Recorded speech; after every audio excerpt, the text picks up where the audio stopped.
Did you know that 91 million Americans today are estimated to suffer from some form of arthritis, with 54.4 million of those Americans being doctor diagnosed?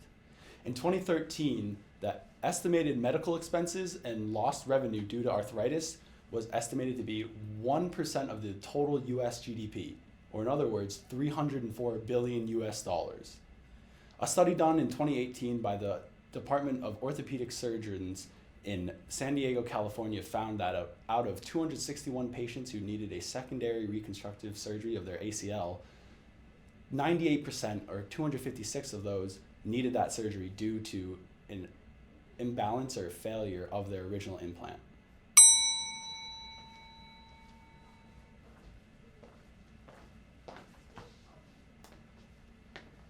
All right, so here's our approach. We have this damaged cartilage, and we're gonna make it smooth, and we're gonna clean it up a bit. From there, we're gonna apply a technique called microfractioning. This microfractioning is gonna give us a source of nutrients and a source of mesenchymal stem cells. From there, we're gonna put a hydrogel on top with embedded growth factors inside. From there, we're gonna put extracellular matrix on top of that, and that's gonna have embedded cells in it. Well, we're gonna control the degradation rate of our hydrogel, and so that's gonna allow us to control the release of our growth factors. These growth factors are gonna induce our mesenchymal stem cells into chondrocytes for the mesenchymal stem cells in the scaffold and the ones we recruit from microfractioning. From there, these chondrocytes are gonna form our cartilage.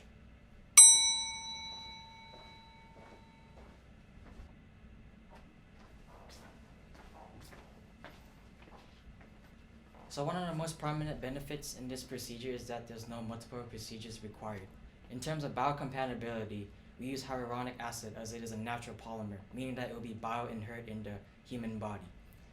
We choose stem cells because they have much more regenerative properties compared to mature cells. And in terms of the chondrocytes phenotype, we don't have to maintain that.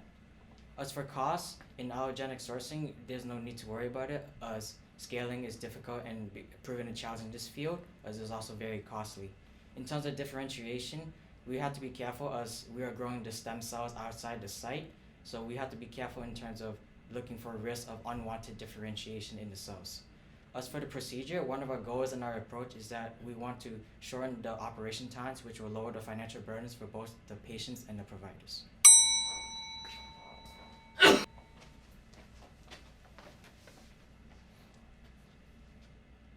So as you know, that we will definitely exhibit some stiff challenges from alternatives and some actual competitors.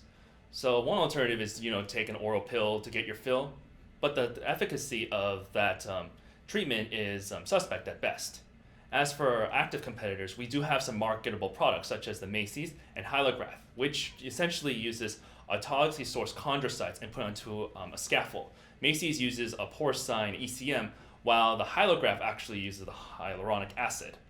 And also there are some products in phase 3, for example, Novacart and also CardiPatch, which essentially uses autologously sourced chondrocytes, but they'll put it on different matrix. For example, collagen with chondroitin sulfate, and also allogeneic hydrogel. But also there are some novel approaches using a scaffold-free. For example, Chondrosphere would use spheroids, which is loaded with chondrocytes, and also Reviflex, which will essentially use allogenically sourced chondrocytes and then put onto a molded graft.